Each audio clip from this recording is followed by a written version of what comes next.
Hi, I'm Cash, and welcome back to Cash Talks Football, where we break down all the goals scored in the Premier League.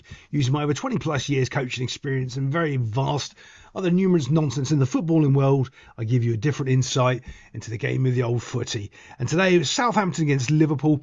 And it looked like Liverpool started a bit of a PSG hangover going over in the first half. And Southampton came to play. But we're going to go over a cut because there's lots of points. And my boy Darwin Núñez, I do love watching that guy, just because this is what I class a typical Darwin Núñez game. Could have got sent off.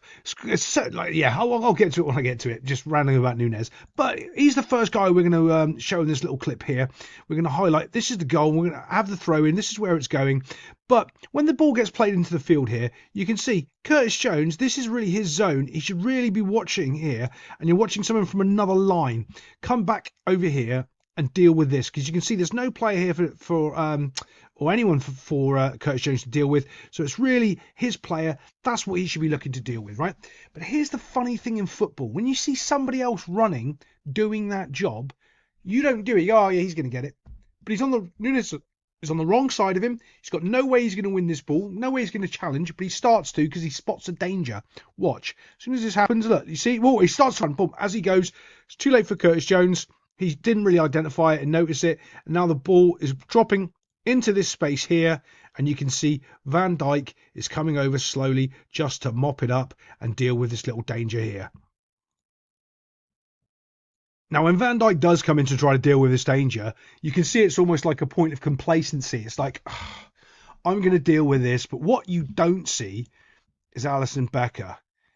He's still tired from the other night, and he doesn't really have all of his energy back, because he probably would have been up here ready to pick this ball up and deal with it and pick it up and just no danger whatsoever. But he's not. And there's a little bit of a communication breakdown. And I can't remember the last time I saw these two have a communication breakdown. So you see Van Dijk's trying to shield the ball. You expected Alisson Becker to be up here, just picking it off his feet right there. That's what Virgil van Dijk expected to happen. It just doesn't happen.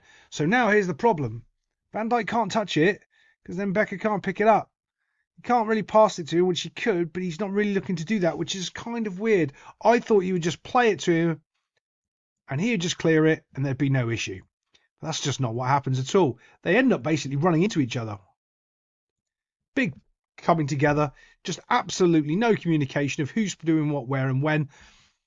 Yeah, that's just not these two. Like, if you pick any other Liverpool players to do this and do that, yeah, you'd expect it. But Virgil van Dijk and Alisson Becker, no, probably not. Complete and utter mess at the back for Liverpool, resulting in just a little bit of a pivot here on the ball. Look, boom, gets it, has a little bit of a turn. And this is interesting as well, because this is exactly where I'm thinking he's passing it.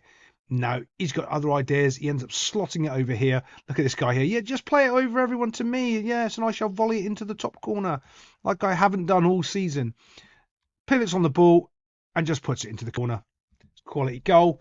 All come down from a mistake. Lack of communication. Curtis Jones not following his man from that throw in that little pocket of space that you saw.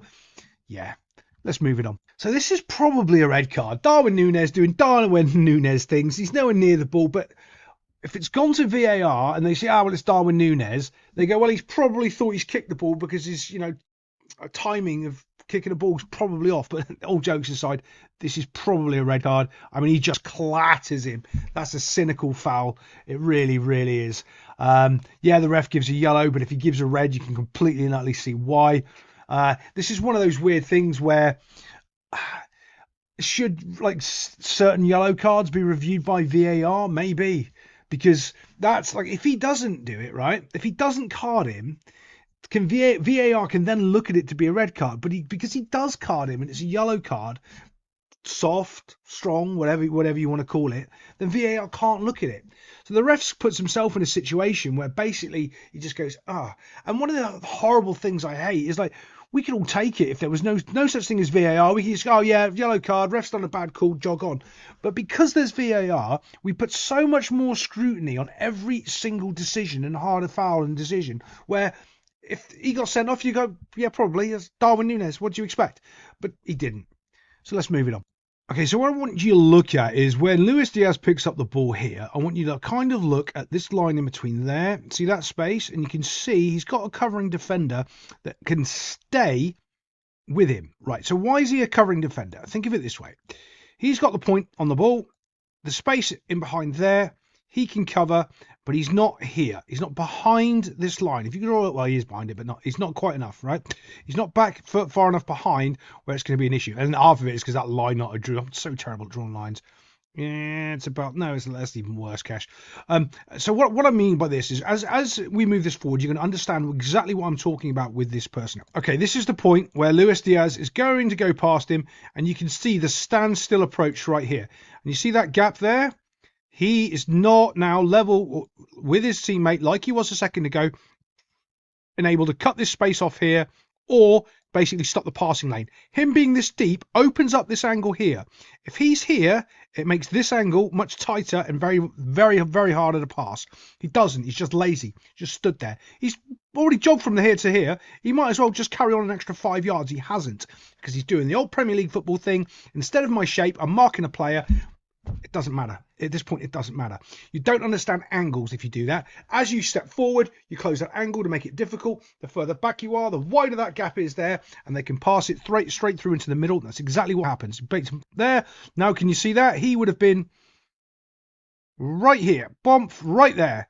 Being able to stop this or do anything. He's too far away. And then Captain Chaos, Darwin Núñez himself, comes in and has a worldy finish. That's a really good finish there. The way he opened up his body and slotted it past keeper and two players under pressure. It's absolutely great finish. Southampton there just don't do themselves any favours. It's just a little bit of laziness shutting down that little gap there that's arising all the way from the moment Luis Diaz gets the ball until the moment they all track back. Let's go on to the Darwin Núñez penalty. Now, this is one of those things where if it's outside the box, I don't know if this is given as a foul. I genuinely don't know if this is given as a foul. Is he coming behind him? Yeah. Does he go through him? Not really. There's no point. You can see right here, it looks like he's looking straight at the ball. He thinks that he's going to be able to win it, but Núñez gets his body across. So when he comes through, right here, bump, there's the contact, bang, down he goes, and a penalty it is. Is it a penalty? Yeah. But is it outside the box? Is it a foul? Probably not. That's how bizarre penalties and this game of football really is. Goes down, boom. On we go. Mo Salah taking a penalty, and we'll know what happens next. It's a Mo Salah penalty. He scores a goal. Not sure how many he's on for the season, but he's pretty odds on to win the Golden Boot. I don't think Haaland's anywhere. I'm not sure I would say anywhere near close, because he just seems to score goals every now and again, doesn't he? Beats up on the weaker teams. But yeah, I think Mo Salah will end up with a Golden Boot if Liverpool keep getting these penalties as well. Two things happen here for this penalty, and I want you to watch this collision here. Bump, right? Okay. Luis Diaz goes down. And I think the reason Luis Diaz stays on the ground for so long is so they can actually review the other VAR decision. They've got loads of extra time to look at that VAR decision and see if it's a penalty or not. Now, first glance when I saw it, I wasn't giving it as a penalty, but then with my handball rules and the way that I do it, and by the way, I think that's how you have to be. I don't think you can go by what the Premier League say or any of these rules, because they just change wishy-washy. At least you can stick to your criteria and say, well, in my view, this is or this isn't a penalty. Because if you try to stick to the rules, they just make them up. Honestly, like they just do. They just make them up. So let me show you why I think this is a penalty and show you the actual angle that makes it look like it. See, if it bounces up and hits his hand right here, I'm going, nah, no penalty. But that isn't the issue. He knocks it forward with his, you can see his shoulder and his elbow, and everything moves forward here, pushes the ball. That's the motion, to me, that makes it a penalty. If that motion isn't in it, don't think it's a penalty. That motion is, it's a penalty. I think we were just here a moment ago with Mo Salah taking a penalty, kicking it into the net box. Guess what? He does the same thing, and Liverpool goes, it's 15 or 16 points clear, with Arsenal to face Manchester United tomorrow, and we'll see how that ends up. Liverpool have got a tough task against PSG in the Champions League week. PSG, I was trying to explain this on one of those stream, Liverpool fan channels that don't actually know anything about football, and they keep prattling on. PSG is one of the most balanced teams in Europe, and are tipped basically to win the. This is the most team that's most likely to win the Champions League, and all the other teams they've had with Neymar and Messi and everyone else, because everything is working right. They are a very, very good team. One of, if not the best team in Europe, and that's the hard thing to say is best team in Europe, isn't it? They're definitely in the top 4. They really are. But it's going to be a real tough task at Anfield. But if anyone can do it, Liverpool can. Other than that, check out the links in the description below. I'm not a guy that says that and subscribe and all that nonsense, because if you got this far, you'll be happy to do that. And I'll see you next time on Cash Talks Football.